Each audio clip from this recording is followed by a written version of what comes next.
Andy, what do you make of that?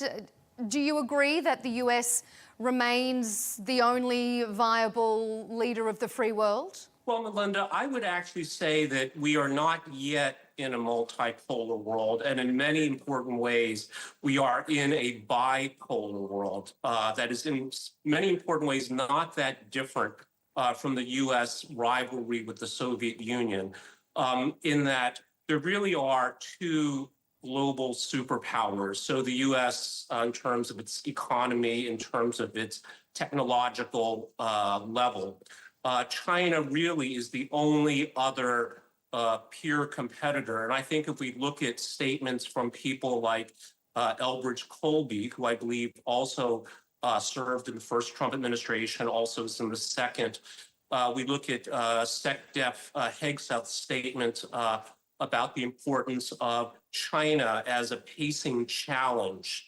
economically as well as militarily, that whether China wants it or not, certainly the U.S. Is treating China as an adversary.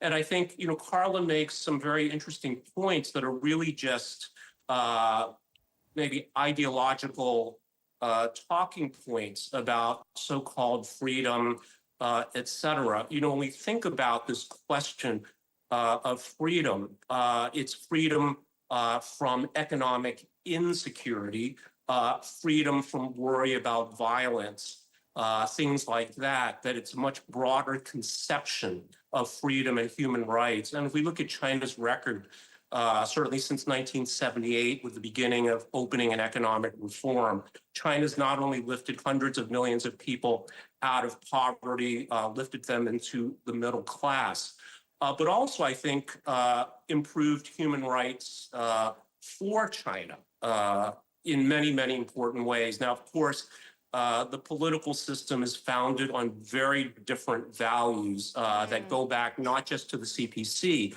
but I would say to the very roots of Chinese civilization going back thousands of years. And in some ways, this is also the cause of this conflict, in that the U.S.